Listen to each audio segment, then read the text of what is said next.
శ్రీ సచ్చిదానంద సద్గురు సాయినాథ్ మహారాజ్ కి జై. నా తొలి దర్శనంలో ఈరోజు ఆర్ లక్ష్మీ ప్రసన్న, కడప.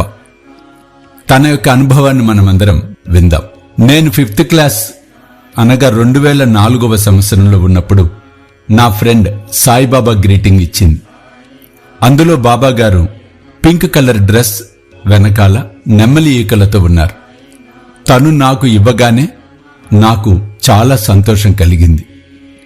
ఏదో తెలియని అనుభూతి కలిగింది. అప్పటి నుండి నేను ఓం సాయిరామ్ అని నా నోట్బుక్స్లో మొదటి పేజీలో రాయడం, ఎగ్జామ్ పేపర్లో పైన ఓం సాయిరామ్ అని రాయడం మొదలుపెట్టాను. ఆ విధంగా ఓం సాయిరామ్ అని అనేదాన్ని. చిన్న వయసు కాబట్టి నాకు పూజ తెలియదు, ఏ పూజ చేయలేదు.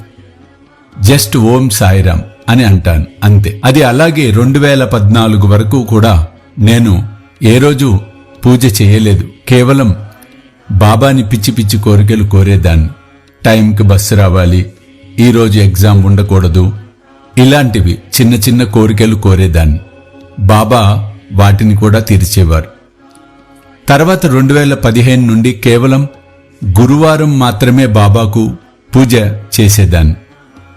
అలా జరుగుతూ ఉండగా యూట్యూబ్లో సాయి సర్వస్వం ఛానల్లో ఒకసారి గురువుగారు చెప్పారు, మీరు గురువారం భక్తులుగా ఉండకండి, గురు భక్తులుగా ఉండండి అని అన్నారు.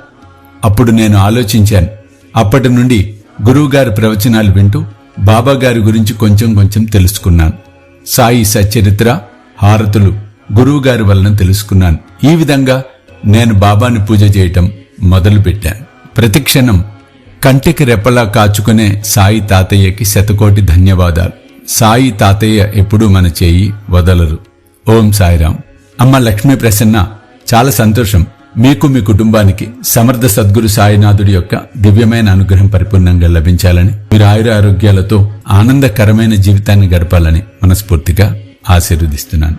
జై సాయినాథ్.